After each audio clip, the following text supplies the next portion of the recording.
We are here outside the glorious Duty Theater in Hollywood, California, where all the celebrities are currently getting out of their limos and making their way down the red carpet in anticipation to see who is going home with the gold this year. Hey, there's Ariana Taco Grande wearing the latest from Oscar de la Renta. Oh, and over there's Leatherface wearing Oscar, his mailman. It's a night of wonderment here at the 2025 Attack of the Killer Podcast Awards, brought to you by Meaty Chunks. Attention planet Earth and beyond. Stay tuned for Attack of the Killer Podcast. Attack of the Killer Podcast. Attack of the Killer Podcast. Attack of the Killer Podcast. That's for the show. Yay. What? It is that time of year again, the time to go to the local cemetery and dig up your tucks for the 2025 Attack of the Killer Podcast Awards. The moment that everyone in Hollywood is chomping at the bits to find out what our top 10 horror films of 2025 are. We are that influential.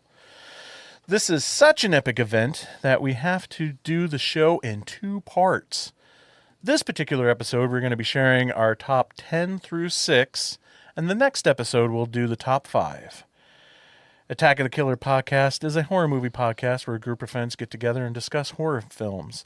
The films for these episodes are all from this year, so we're going to try to avoid spoilers, but be warned, we may slip in a spoiler or two, or maybe a nipple.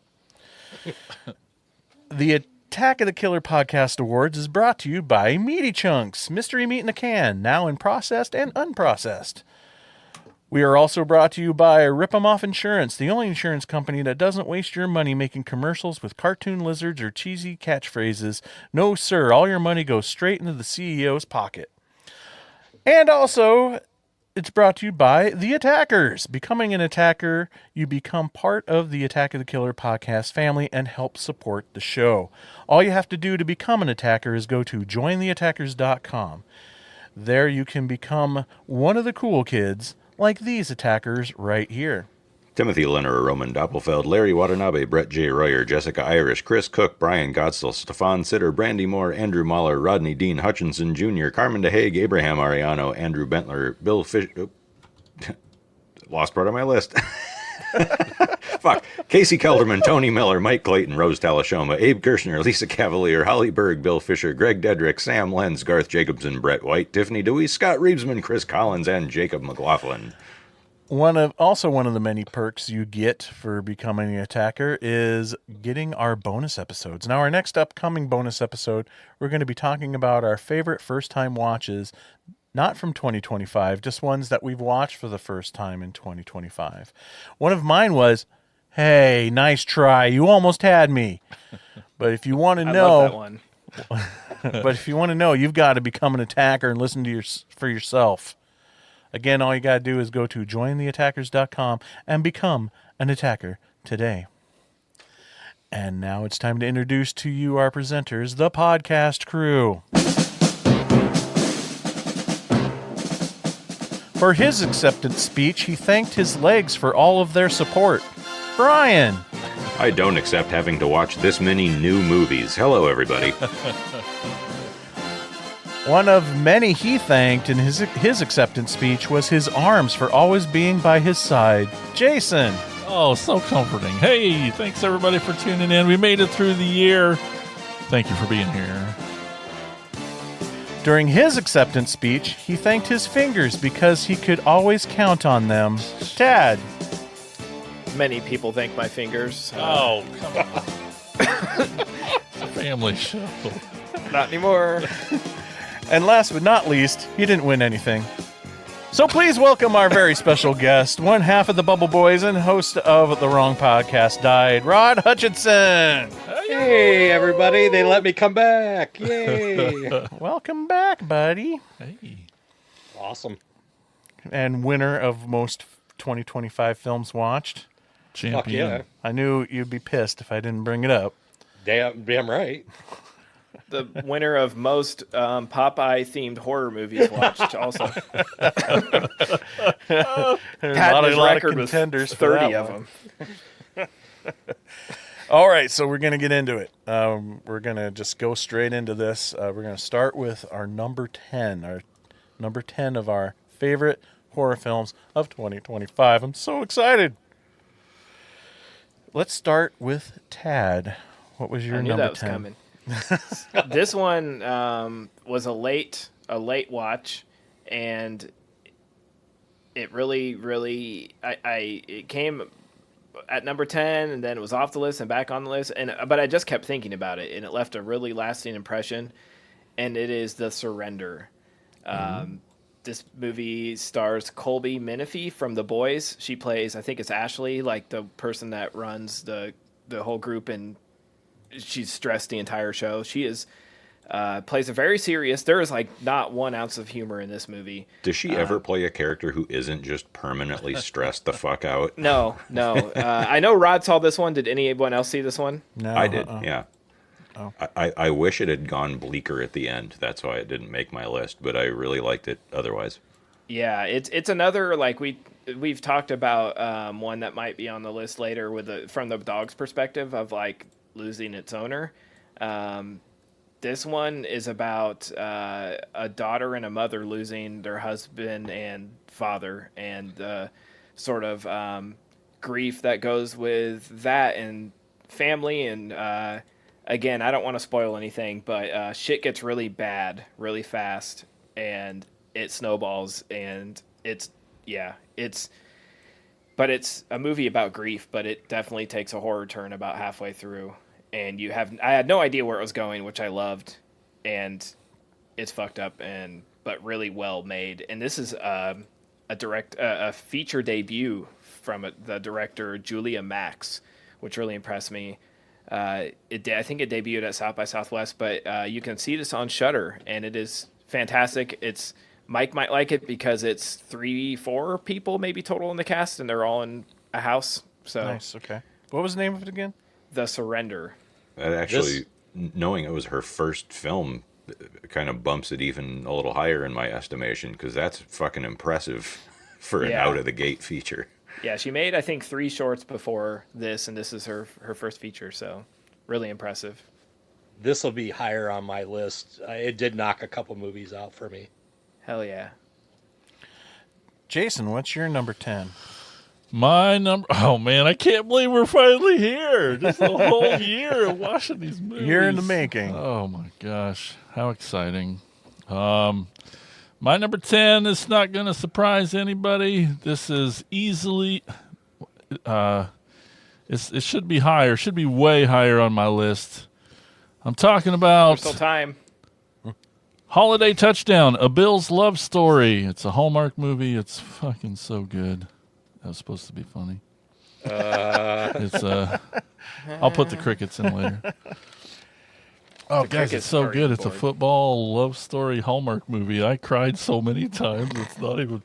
Anyway, my number 10, I had to slam right there at the 10 spot, mainly for recency, but not mainly, but recency bias makes it super high for me. It was probably the last one that I watched, and it also was very questionable on the horror part. Sorry.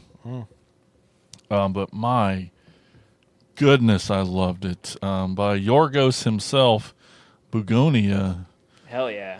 Oh my gosh. 2 conspiracy-obsessed men kidnap the CEO of a major company when they become convinced that she's an alien who wants to destroy Earth. Starring Emma Stone and Jesse Plemons. Holy moly, this was done so well and so awesome, and I love those two so much, and just seeing them go back and forth, and it's just so good. It's so good. I loved it a lot. I'm excited. I've heard a lot of people say this is actually better than the original. Okay, I didn't even know there was an original. Yeah, it's a remake of a Japanese movie. Oh. And it's better. Then is that what's the name half? I never even looked up. I don't remember what it's not the name's same even about. title. I don't remember what the original one is. But oh man, it's so good, and like it is terrifying and scary because like these guys exist in our reality, and it's fucking scary. But And Stavi with a really weird role in that. As the yeah, cop. yep, super weird. And Alicia Silverstone had a little role in there too. And Breaks my heart that she's playing like an old I know, mom, I but know, I know it. But still hot. Still would. super recommend. It's fantastic. Bugonia. Sweet. Bologna. All right. Brian, what's Bless your you. number 10? My number 10 is, I'll just say it. It's Bring Her Back. Yes. It's. I'm guessing it's going to be higher on a lot of other people's Yes. lists. There are some things that I felt it was missing. I wish some of the cult aspect was explained a little more. Some of the stuff with the thing on that VHS tape is like, okay, what is this? But there's enough atmosphere of dread and that just building terror and a whole lot of violence against children that definitely makes this one list worthy. Makes me hungry for a bite of countertop. Oh, my God. Yum. And a nice butcher knife. The knife scene, man. Jesus. Floss with a knife. Oh, stop. Making my teeth hurt. Oh. Anyway, Rod, what's your number 10? Okay, this was one that Tad reminded me was out there. And like Jason, this is recency bias, but Marshmallow and Corbin Burnson was in it, and I didn't even recognize him. But it's a camp story where it's different than any other camp story I've ever seen with the slasher aspect in a way. But it also had a counselor who I recognized, and I was like, where do I know this guy from? And it's Paul Soder from Super Troopers.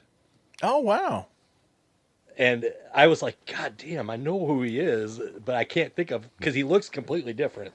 Yeah. Well, and probably yeah. seeing him separated from the other broken lizard guys, you don't have that immediate recognition, too. Yeah, I didn't think they could do that. I thought that was under their contract with Satan. They're all joined at the hip. Yeah, I like this one too. It really surprised me. And what caught me most is that like the first like 45, like the first half at least, is not like, it's really just setting up these characters at a camp. And Yep. I'm like, why am I so into this? This isn't even a horror movie yet. And I'm like, I'm so invested in these characters. They really, really make you care about the lead kid before they unleash the horror. And yeah, this was cool as hell. Completely unexpected, but strangely enough, it popped up on my Instagram like whoever the distribution company had like someone was talking about a podcast and they put it on their top 10. I'm like, I'll check it out, and I watched it a few days ago. Yeah, really good. I felt like you don't see the surprise coming. No. The twist is not, there's no way you could figure it out. Nope. Excellent. Okay, so my number 10, and of course, you know, I have to have at least one on my list that is like no one heard of or watched or like, you know, we just putting stuff on the list to be weird, I guess. But I loved, and I talked about it a few episodes ago on what we watched, a movie called Found Footage, The Making of the Patterson Project. Really, really like this one a lot, guys. I raved about it earlier and was hoping maybe it would inspire some others to watch it, but that's fine. I'll keep it to myself. It's all mine. Anyway, it's a pure recipe for Insane Mike goodness. It's a mockumentary about making movies. It's got a lot of comedy. It's got this off-the-rails tone shift in the third act. And, of course, Dean Cameron. So, what else do you need in a film? That tone shift in the third act is sometimes, you know, it's off-putting. We had talked earlier, maybe not, for those of you who are attackers. We'll find out about the movie Together and how the tone shift in it in the third act was off-putting. This does it in the opposite direction, where it's a lot of comedy leading up to the third act, and then it just goes straight. So I really dug it. It was so out of left field and jarring that it just made me love the movie even more. So, guys, I can't recommend it enough. You need to check out Found Footage. The switch of that tone shift makes me really interested to see this, because Well, I love the idea of it being funny and then the funny getting ruined. I don't like the idea of the atmospheric horror getting knocked out by jokes, but if a movie is lighthearted and fun and most people would be okay with watching it, and then it totally turns that on its head, that's a little more my style, so I'm definitely gonna have to check this one out. Good. All right. Number 9 time. So let's see here. We started us off last time. That was Tad. So this time, Jason, why don't you start us we're off? switching it up. Yeah. I'm not ready. My number 9 is, and the thing is, like, I feel like, so we all watched hundreds and thousands of movies for this, right? And like, but I still feel like it's going to be the same top ones over and over again. I love this movie. It scared the heck out of me. It was amazing because Tiffany was like, "What the fuck?" Which she does after most of the movies that I make her watch for this. And I'm sure it's higher on everybody else's, but just Weapons. Yep. Yep, Weapons was fantastic. Yeah, just I love it. Just seeing Josh Brolin in a horror movie was kind of neat. Yep. You know, he doesn't do that too much, and Zach Kreger's really just, he's now one of those guys I'll just watch anything automatically that he puts out until, inevitably somewhere down the line he'll probably shit the bed. Barbarian, Dr. Sleep, and The Home, which was also this year. Oh, I didn't see that one yet, but Okay. And Yeah, I've been loving his output so far as well. And this movie's great. the structure it's much of higher it. on my list. Yeah, the way it's put together is amazing. Yep. It's Pulp Fiction style, but I absolutely love that we've got these sketch comedy dudes coming out with the wildest horror. Like we have Jordan Peele, and now he was in Whitest Kids You Know, writing the most ridiculous, outlandish sketch comedy, and now he's. But like what I love about this and Barbarian is that we get like some real good humor. Like I laugh my ass off at the end. Oh yeah. Yeah. Because it's Love this. gruesome, but it's also funny, and it's when that reveal happens, because the whole time, and I think because of the way it's structured as part of this, you spend so much time trying to figure out what's going on, and it's building and building, and you think it's this incredibly complex story, and then when the turn happens at the end and you find out what's really going on, you're like, oh my god, this is one of the oldest fairy tales in the book. This is like primal storytelling with all of these other modern accoutrements attached to it that make you think it's so much more complex than it is. And also that image in Josh Brolin's nightmare. And that's another one I'm going to need to watch it a few more times to parse out really fully what he was going for with the meaning of that, because same that here. also makes it seem like it means something a lot more than maybe it does. You know what he honestly said? Sorry to interrupt. Oh, go ahead. No. I listened to a podcast with him, and they asked obviously what that was, and he's like, "That is my most Lynchian moment." He's like, Oh, so it's just supposed to be weird. Yeah, he's like, in my head, like it was cool. Like he's like, it just he's in this dream and this weapon floats above the thing. He's like, it's supposed to just sort of be like a fever dream type thing. So Sure. yeah. Well, and that makes sense too, because that's all these parents losing their kids, and these days in America, what do parents lose their kids to most besides not fucking vaccinating them is shootings. So it makes sense that a parent who lost their kid would have a nightmare about a giant gun. So that just makes it even better. And it manages to do some iconic stuff too, like with the poster. The other day, my 10-year-old went running across the yard and he put his fucking arms out like that, and I about shit my pants. Get back over here, you little. Don't do that. That's about as bad as being in a basement and then standing against I know, the wall. you don't do those things. Gosh dang. Yeah, this is one I'm going to save for later on, because this is the one I had to see twice just to make sure. And just also reveals about the characters throughout the thing. I thought it was kind of cool. Like we learn throughout the film. You know, we know right away that Josh Brolin has lost a kid, and and there's those scenes where he's kind of dickish about it, but for good reason. His kid's missing. He wants answers. But then they're at that like assembly or whatever, and he's being loud and obnoxious. And then as we see throughout the film, his kid was a bully piece of shit. So I thought that was really interesting, and like. Because like you can also see kind of where it's coming from, the behavior. So, right. And that scene where the lead actress is being chased through the like liquor store, I saw that they like shot that like with basically the cameraman wearing rollerblades and like skating after her. And I was like, that is fucking awesome. Yeah, that's awesome. Well, and did anyone recognize who the aunt was? Like, realize who that actress was? Yeah, and I'm forgetting. I didn't even until like after the movie. After Terry the was fact, like, "Oh my god, that was so and so." I was like, "Holy shit, really?" Amy Madigan? Yeah. I knew it was Amy something. I was drawing a blank on the last name, but yeah, she's getting all kinds of like awesome awards in like the indie circuit. The Oscars aren't going to give her any love, but no, not for this. But she'd have to fuck a fish in a Guillermo del Toro movie to get an Oscar for a weird movie like. All right. So speaking of fish fucking, Brian, what's your number 9? Well, not so much fish fucking, but I just realized the bottom 3 of mine are, and bottom 3 is still pretty high numbers considering all the movies we watched, but are all have violent things against children. It's Final Destination Bloodlines. Nice. Almost made mine. Yeah, it's.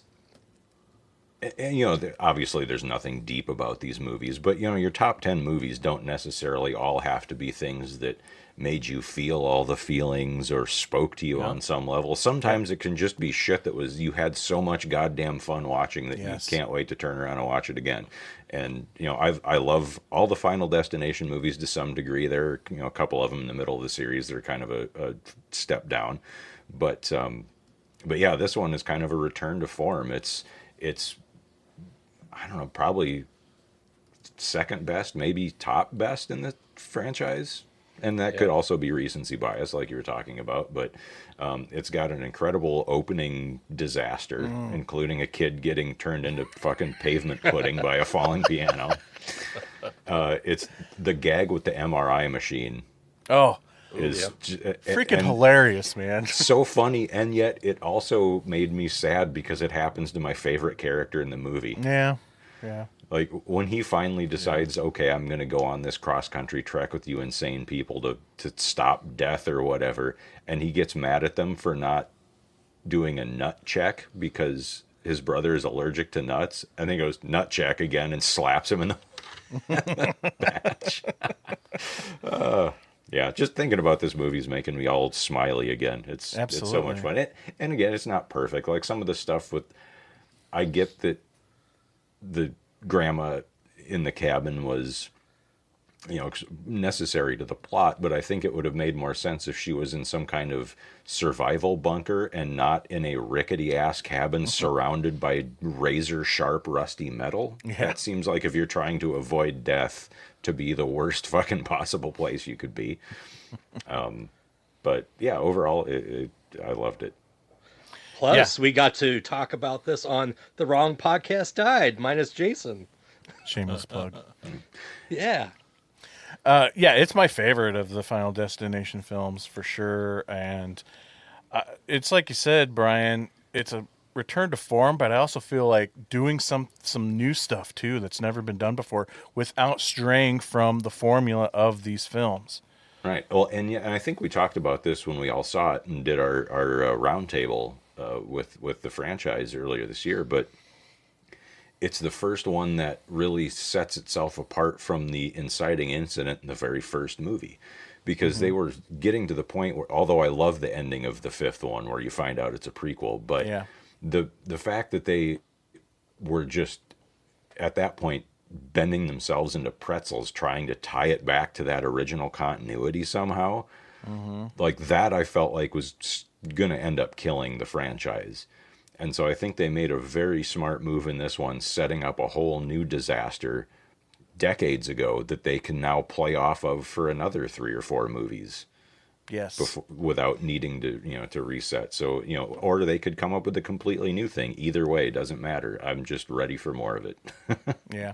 Well, I think like because the original incident kind of caused all the other films, right? So, but all of those survivors of that original incident are now gone. So now they can go in a completely brand new incident, a new direction, right?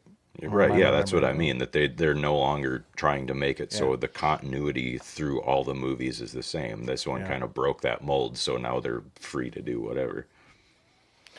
Rod, what's your number 9?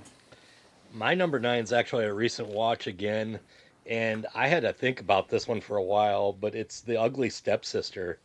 And it was That just will show up weird. again.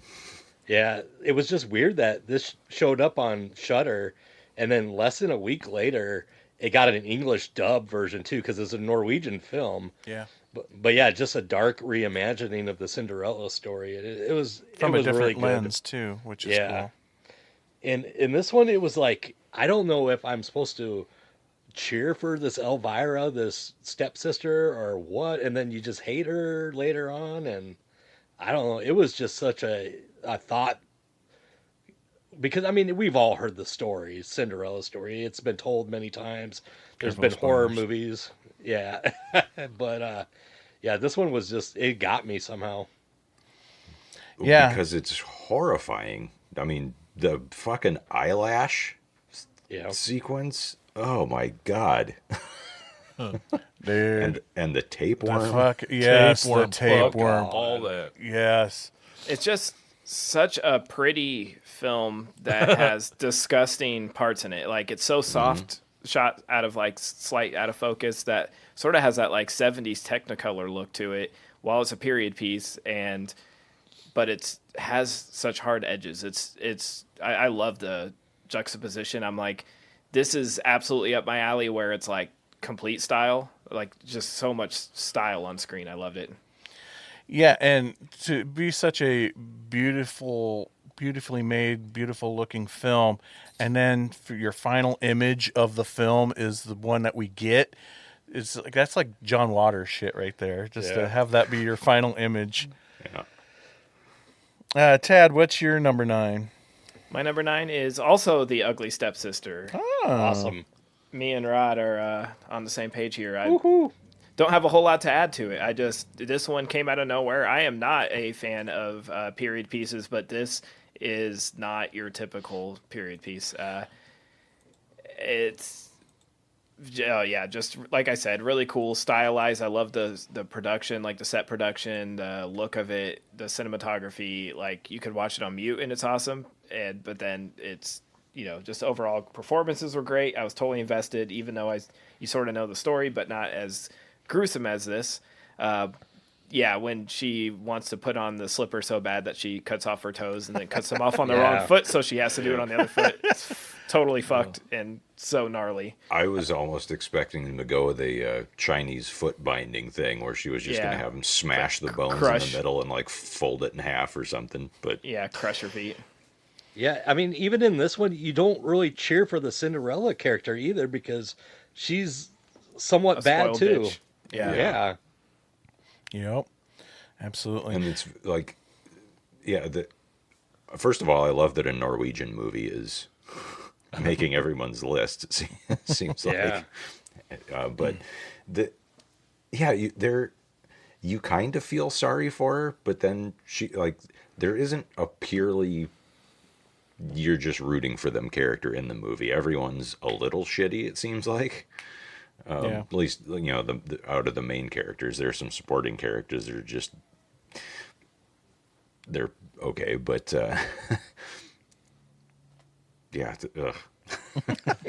just there were a lot of comparisons to The Substance, Yeah. which I mean, because it obviously there could be there could have been a magical elixir, I guess, but there's no science. It's all just these horrific cosmetic procedures.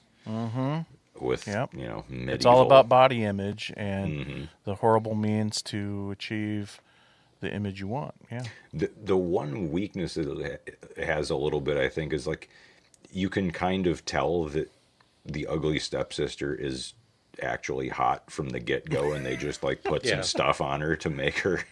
I don't know. She wasn't wearing glasses in the beginning. Isn't that Well, the yeah. 90s romantic comedy trope? Right.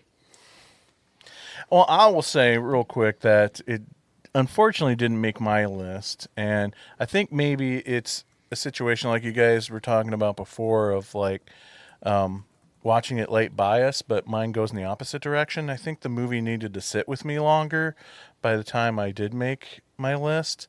And maybe it would have squeaked in there, but I'm with Tad. I'm not a fan of period pieces. So that's where there's moments where I'm kind of think you're even like gonna losing watch it. interest. Yeah, well, I'm Yeah.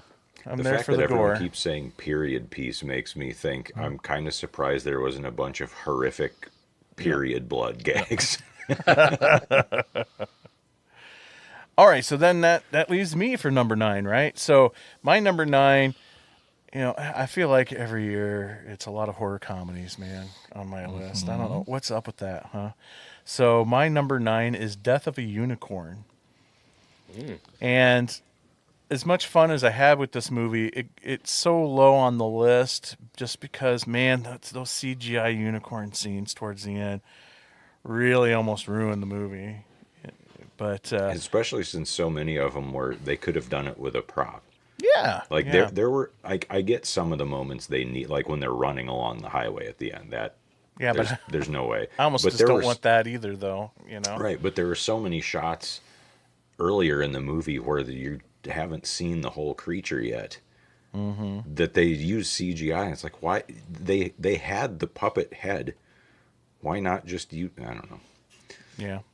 But and I remember being super hot on this one when I first saw it and say like, this is definitely gonna. It's not on my list. Oh, interesting. The more it sat with me, the cooler I got toward it. I still like it, and I want to check it out again at some point. But yeah, it felt like it was missing something. The more I thought about it. Yeah. I felt. But you I know felt that like feeling when you first walk out of the movie theater when you And just you're saw pumped, a movie yeah. that you really loved and you're pumped on it, and yeah. I felt like it was like it didn't really know what it wanted to be. Like I thought it was going to be a comedy from the trailers and everything, but it kind of wasn't. And then it sort of was, but it just kept jumping around for me. That's fair. I really love that final moment though, when she has that connection with it, and gets to see her mom again. Oh, like yeah. that was probably my favorite part of the whole thing, is when it got serious for a moment. Yeah, and that's the thing too. I love that it builds this great lore of these killer unicorns, and it sticks to its rules and everything. It's just overall, I thought it was fun, and I thought it was funny, and a great cast. Paul Rudd, Jenna Ortega, and I love Anthony Carrigan. Ever since Is that NoHo Hank? yes, I can never remember what that actor's name is. I just always think of him as NoHo Hank from Barry. yeah, and that's exactly why I love him, because he steals that show 100%. Oh, I yeah. watch that show for him and not even Bill Hader, and I'm a big Bill Hader fan. But yeah, so it was a great cast, and I just thought it was a lot of fun. So moving on now to number 8, and still mixing it up here, doing some rotations. Let's start with Brian. What's your number 8? Oh, okay. Well, continuing the trend of fuck them kids, my number 8 is VHS Halloween. It's like I said when we talked about it a few episodes back, this is, I think, my favorite of the VHS franchise. It is the most solid across the board. The ones that usually when they try to do a funny one, a segment in these movies, they kind of lose me, and I love the funny ones in this. The only one that kind of fell apart for me was the mommy segment, where it did, like, it started out very serious, and I was totally on board, because to me, found footage can sell creepy atmosphere better than almost any other. And so when they don't play fair by the rules, which they did in I didn't really have that problem with it, but because it was doing such a good job of creeping me the fuck out, boy, it annoyed me when they when it got goofy. And I'm not entirely sure if the makers of that segment knew that was goofy. It felt like they still thought it was scary, and it just wasn't. Yeah, I don't But know. but yeah, the rest, like the sequence where the guy gets chopped up in the candy making machine, like that just cracked me up. It felt like trauma in a good way. And the one at the end where the haunted house comes to life, and Yeah. Rick Baker is shit talking the guy's crappy haunted house. Yeah, this one was awesome. This is definitely one I'll go back and watch multiple more times. Excellent. Rod, what's your number 8? My number 8 is Hey, Hey, Hey, the Monkey. With from Osgood Perkins, and it's like the most batshit fucking crazy movie I have seen. Like early in the first half of the year. My only gripe with this movie and why it's not higher is the trailer had led it to believe that the brother was trying to team up with the brother, and because he says the monkey that hates our family is back or something like that. It never happened. It was edited out, but I still love this. There was the death scenes, so many great death scenes, especially at the end with the bus. Yeah. Oh man. All right, Tad, number 8.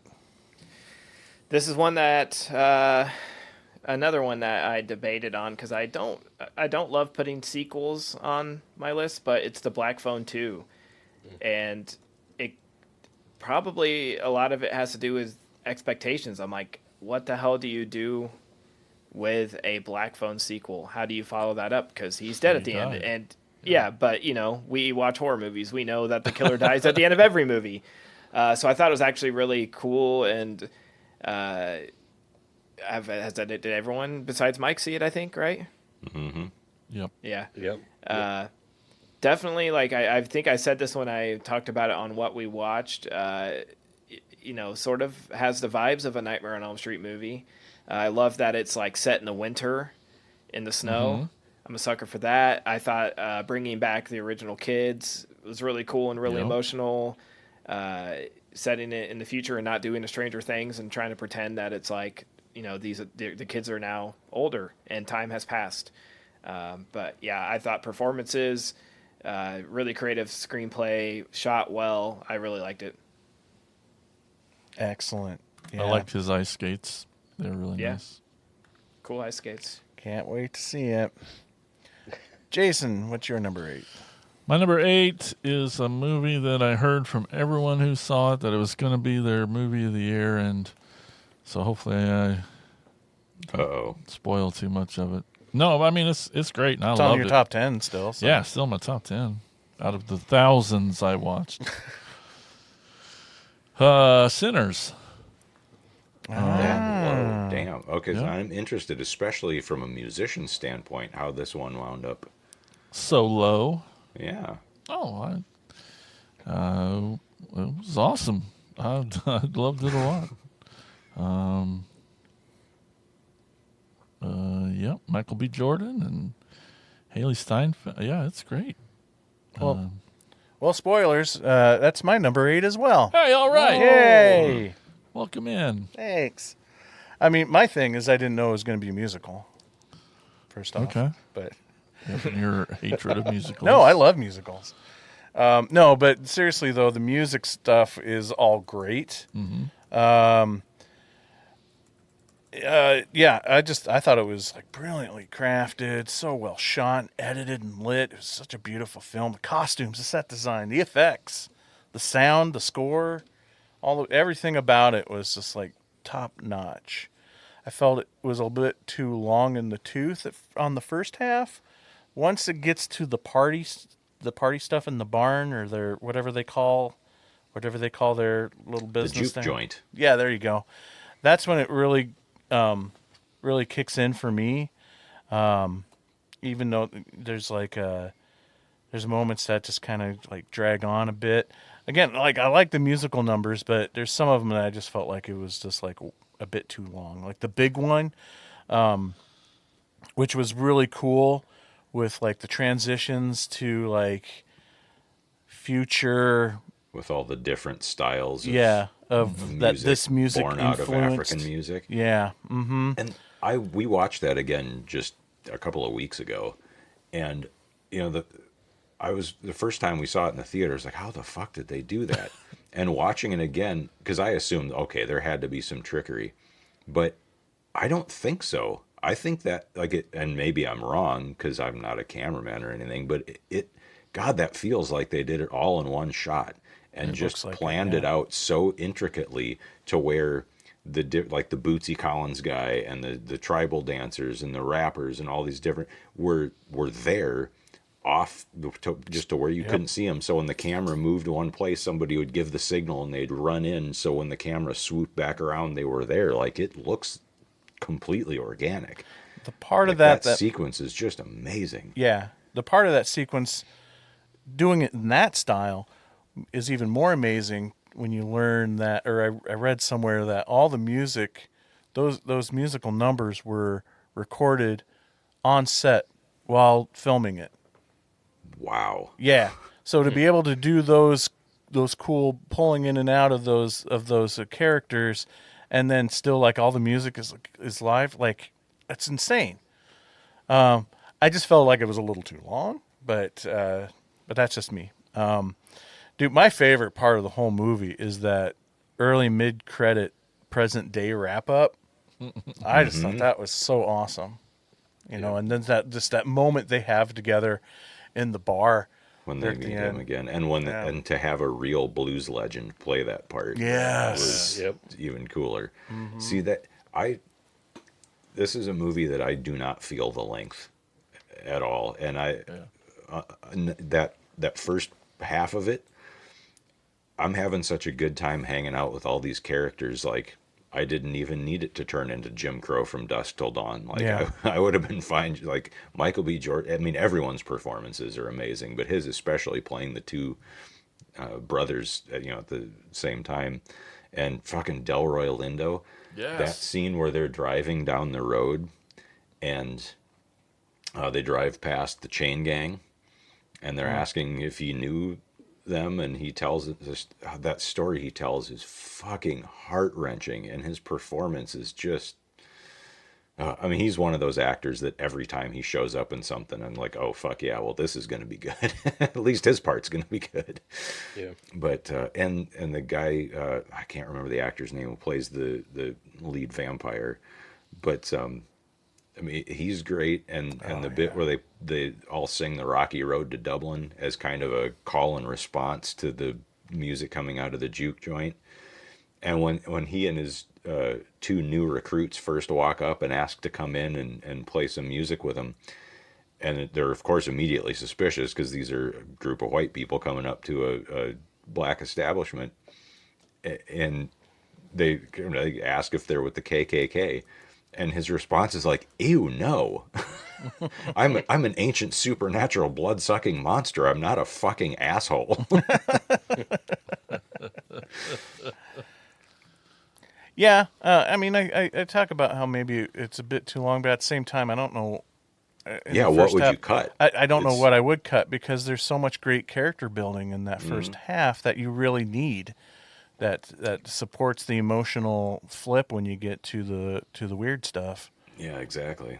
So- And we were talking about earlier that not every movie needs a sequel or a series or whatever, but I so badly want a prequel following the is it Choctaw, the vampire hunters, the Native American vampire hunters who come to the yeah. cabin.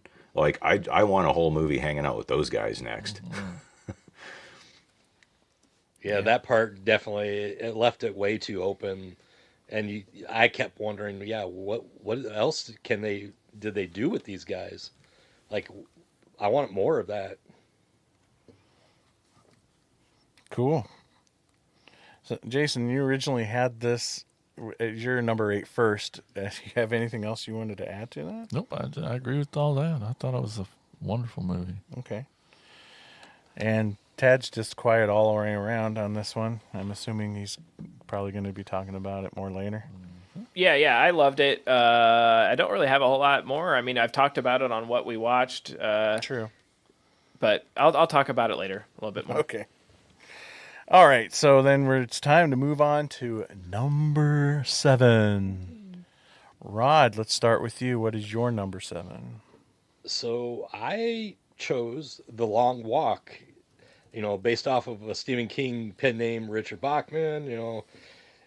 I mean, this is a story that's been out for a long time, and now they're just coming out with a movie for it. But it was just a kind of a jarring movie, almost from beginning to end. Just watching these kids, whether they were chosen by a lottery or whatever, or one of them even volunteers, but knowing that there's a good chance they're going to die. And A very good chance. A very good chance they're going to die. Odds are not on their side. Yeah, no. And, the ending is just, yeah, it was pretty good. I love this one. At one point, I think it was in my top 5, but it just got pushed out a little. I wish I could have caught this one. I'm really excited to see it whenever it hits streaming. Yeah, same. All right, Tad, number 7. Number 7 is one I'm guessing will be much higher on other people's lists, but we just talked about it on an episode. It is Del Toro's Frankenstein. Absolutely. Love this one. We talked about it at length on our most recent episode. Stylish, really unique. I'm assuming, Mr. Clark. How many have you read? Frankenstein, the Mary Shelley's the actual novel. Yeah, I haven't read it 15 times like you said on the episode, but but it has been a long time. Like I read it when I was in grade school, so it's been a while. So, but Del Toro's story pretty accurate to it.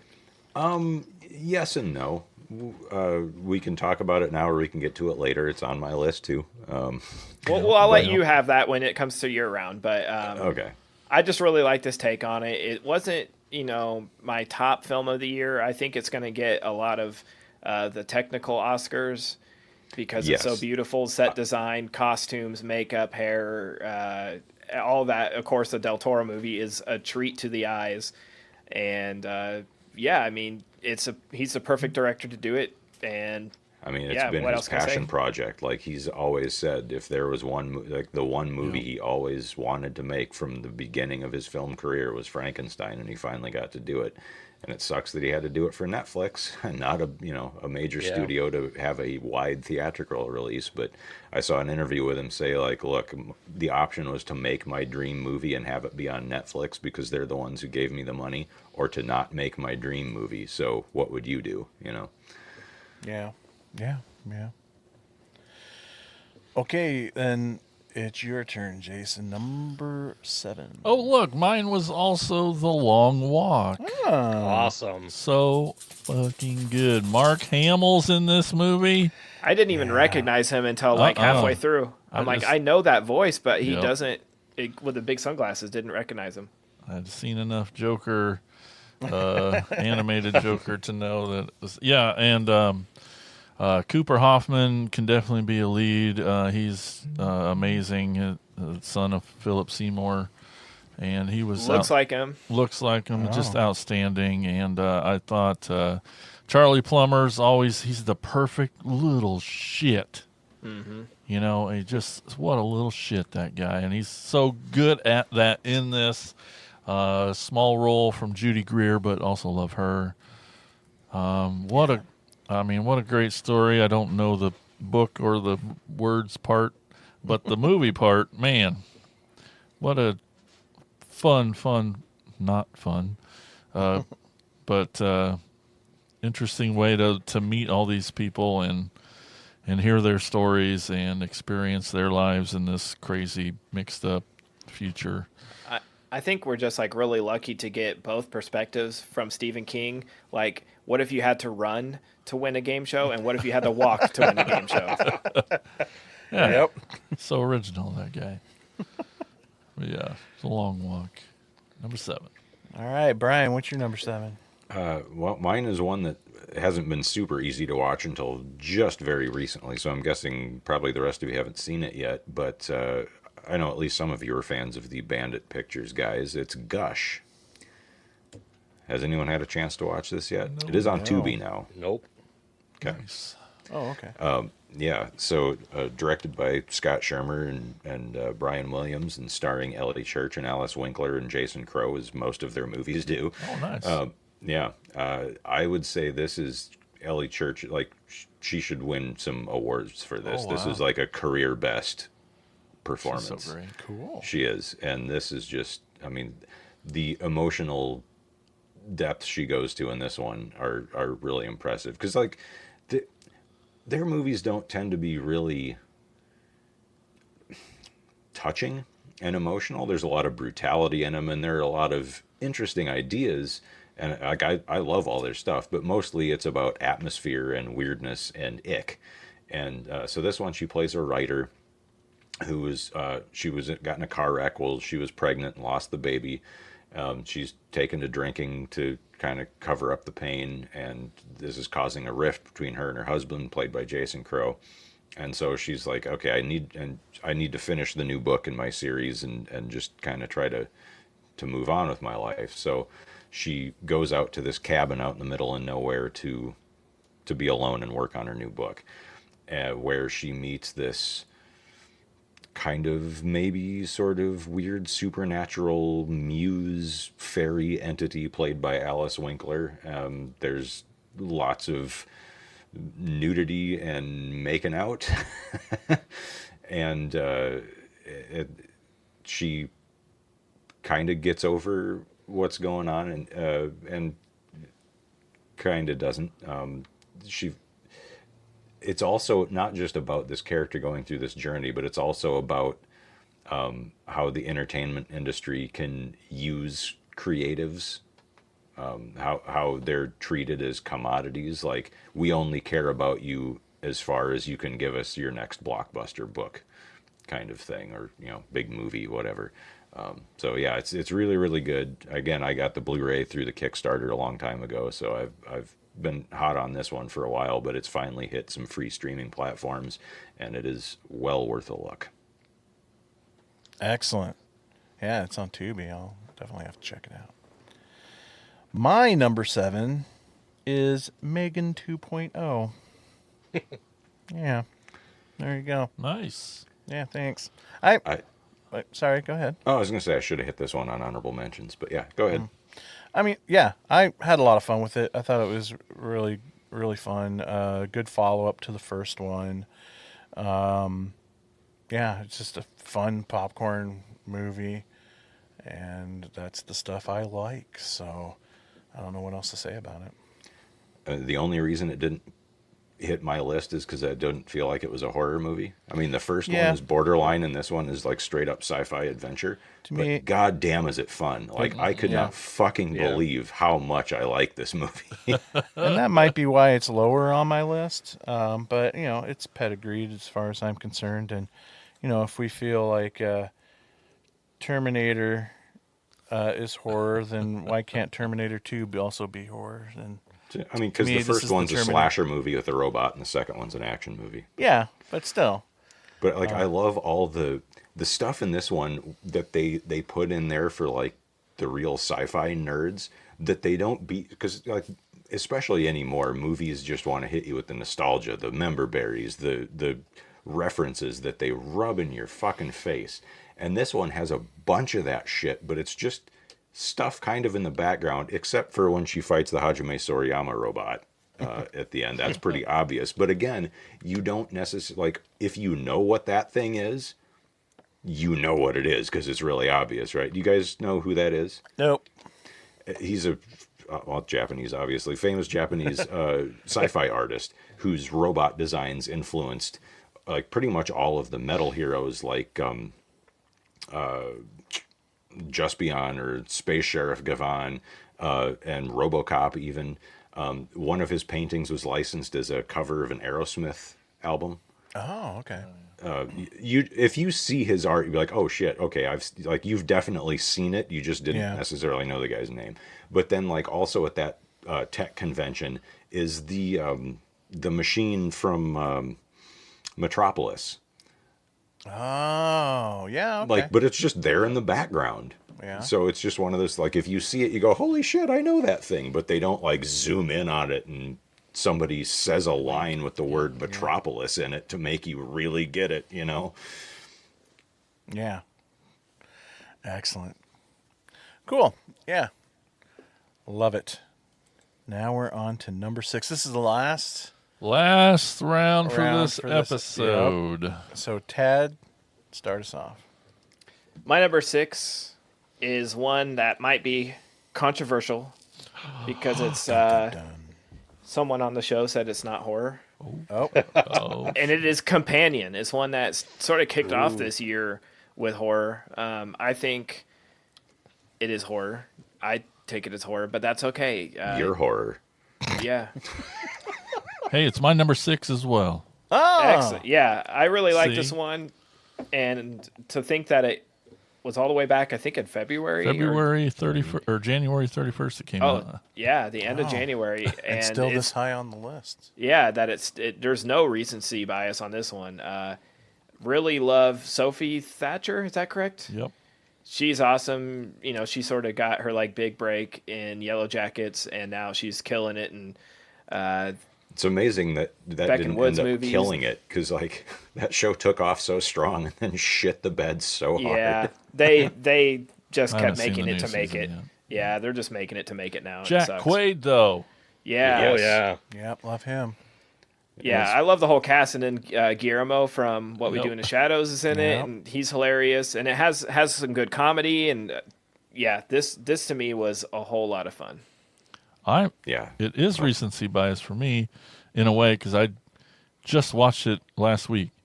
And I'm so happy that I don't listen to you guys when you talk on what we watched. Because I had no idea that it was... That she was AI? Yeah, no idea Yeah. whatsoever. So that reveal was 100% impactful. And I'm like, fuck yeah, this is so cool.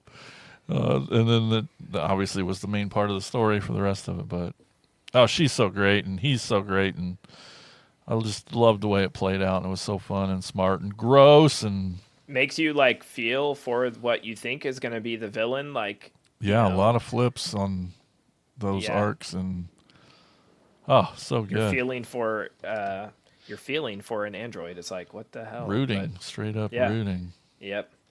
But Again, then again, like I root for Megan in those movies. So. Yep, you're right. You're right. These movies, in one in a fun way and one in a serious way, are about the implications of true artificial intelligence, not just the stupid chat GPT shit, but the type of artificial intelligence that doesn't actually exist yet. Yes. And probably it may not actually ever. But if it did, it's, where do you draw the line between this is now a sentient being? And Yeah. I mean, it makes you think. Like I said, I fucking love love it this for that. movie. Yeah. It's fantastic. I just didn't put it on my list because I didn't feel like it was horror. It's a sci-fi film, and Jack Quaid is one of those. So often when somebody, the hot new guy comes up and you're like, he's in everything. You're like, fuck this idiot again. Put Jack Quaid in everything. Yes. He's Yes. so like, I'm dreading the day we find out he's some kind of like awful sex pest or something. Yeah. Because I don't want to not like him anymore. But I also look forward to the day where he's more than just the nerdy guy who can't get the girl, that weak person, like on The Boys. I look But forward he turns to him into getting... a badass in The Boys, and he turns Yeah. out to be the villain in this. Like, I know. Yes, It's he so always weird does seeing kind him. of play that same archetype, but I feel like they've done a good job. The general they of all the people have made the things that he's in, finding different ways for him to play that same character. Novocaine this year. Novocaine, yeah. So good. Mhm. I was going to bring that up. Yeah, this one was one I was looking forward from when I heard about it last year. And it was that scene where he makes her put her arm over the candle and her arm goes on fire. And it was like, oh my God. I mean, it didn't make my list though, But yeah, it would have been an honorable mention. One of your fucking Popeye movies makes it over this one. I'm gonna be pissed, Rod. Pissed. Never know. Stay tuned. Brian, number 6. Okay, now I know I was just giving you guys shit for putting a sci-fi movie on Here we the go. list. And this one, it toes the line, but this one operates at least 3/4 of the runtime more as horror than as sci-fi. It's Predator Killer of Killers. Holy shit, that's my number 6 too. Fuck yeah. And Badlands would have made it, but again, that one is just a straight up like YA sci-fi adventure movie, so I didn't feel like that one counted. But this one is a down and dirty, mean ass Predator movie. Yeah. Until we get to the end, and that final, it makes sense, but they did some things I didn't completely love, but that doesn't really matter. My biggest gripe with this movie, and I'm going to echo my friend Tom from the Final Form Dragon Ball podcast about this one, is that each of the segments should have been a whole movie. Yeah. Could Like have been, I would yeah. have been fine with them making 4 different Predator full-length Predator films out of this.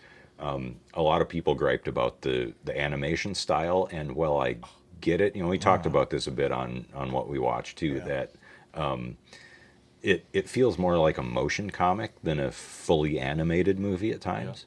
But the character designs and the look of it, it has a more like you can almost see brush strokes, like it looks like a painted art more than CGI a lot of the time. I really like that. Getting to see the different types of predators, so you don't just have the one creature through the whole thing. You get the giant hulking one fighting the Vikings, and you get the more like technological one in the ship fighting the World War II guys, and you get the more lean sword fighting one in the samurai. So just I thought this movie was fantastic. It's Agreed. crazy that if you had told me, right after I walked out of the theater seeing Alien Covenant, that in a few years, within barely more than a year's span of time, there would be a new Alien movie, an Alien TV series, and 2 more Predator movies that were all fucking great, I would have laughed in your face. Yeah. But here we are. So, yeah. Yeah, may no one take this franchise away from Dan Trachtenberg, because Goddamn he's right. nailing He's it. clearly the one who should be steering this ship, because he has got it. And I love, like, everything feels a little, Prey felt like a traditional Predator movie.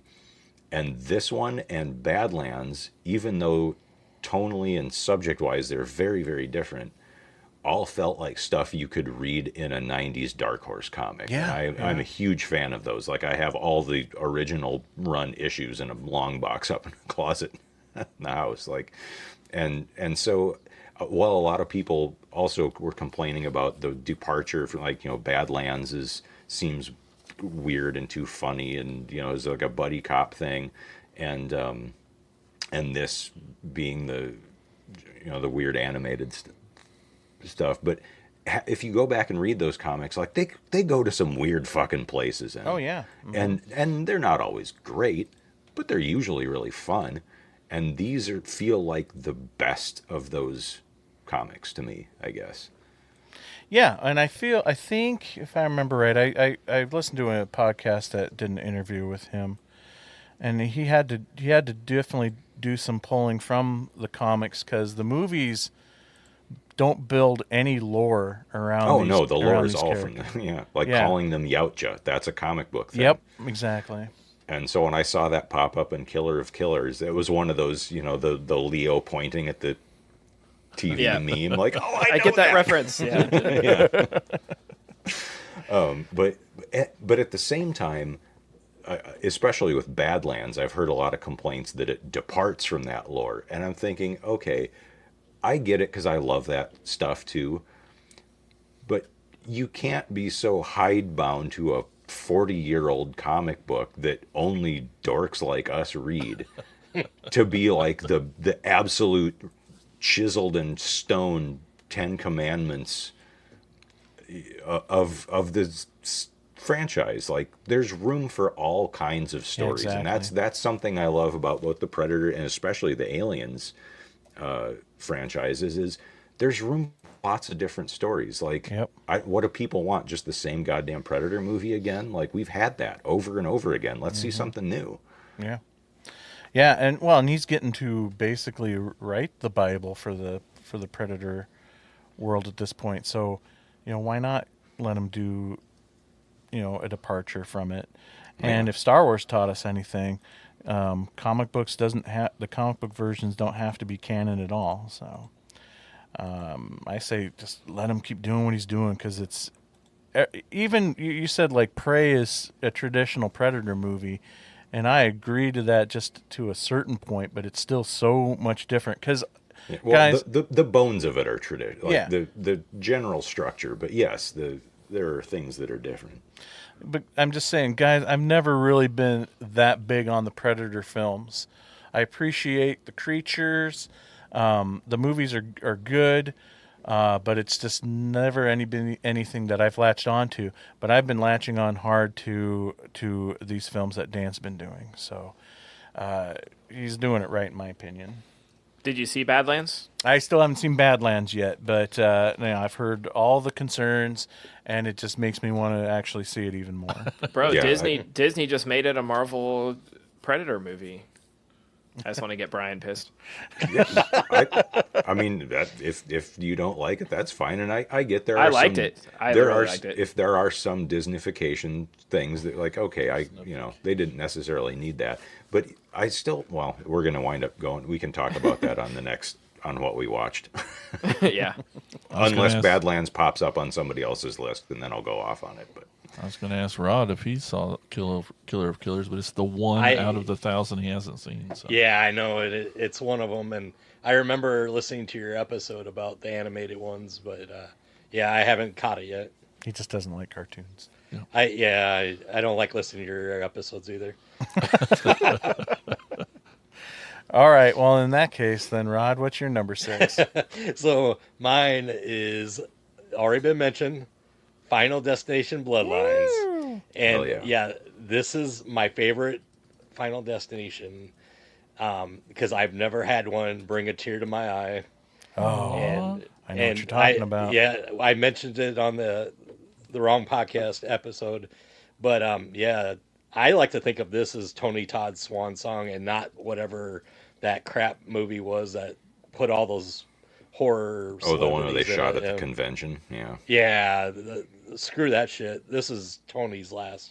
Oh, for sure. And nobody that I can think of in cinema history gets an opportunity to be in a film and say thank you to his fans. Like, literally looks right at the camera and gives his love to the fans. That speech, oh my God. It's Yeah, beautiful.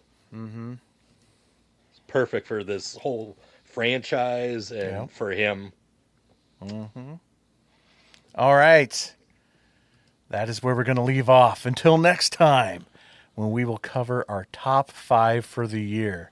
Now, I know you're all dying with anticipation, and it sucks that you have to wait 2 weeks, but at least that's a shorter wait than waiting for the second part of Stranger Things Season 5. Oh, Special thanks to the man of the hour, Rod, for joining us. So great having you on the show. Where can people find more of you? well, I'm part of the I Like It Spooky horror podcast, but yeah, it's a subcast, The Wrong Podcast Die with Brian Godsill. And yeah, you can find me there. We do all kinds of segments. I mean, we have Salute the Shorts where we talk about short films, and we've been doing that live, and we've been showing the shorts along with it. We're possibly going to have some new segment coming out where we might be doing some interviews with indie artists. So it's stay tuned. Sweet. You can find that at thepfpn.com. Oh yeah, that place. Yeah. And if you want more Attack of the Killer podcast, you can track us down on all the medias. You can find us on Facebook, Threads, X, TikTok. Make sure to subscribe to our YouTube channel. And I'm going to say we just most recently uploaded a ton of new videos, so be sure to check them out. Well, they're going to be new to you anyway. And if you go to jointheattackers.com and become a Patreon subscriber, you can check out our next bonus episode that's coming out next week, where we talk about our first-time watches that are not 2025 films. Leave us a review wherever possible, especially on Apple Podcasts. Thank you all so much for listening. We love you all, and we're going to talk to you next time on Attack of the Killer Podcast. Oh no, could this be the end of? Attack of the Killer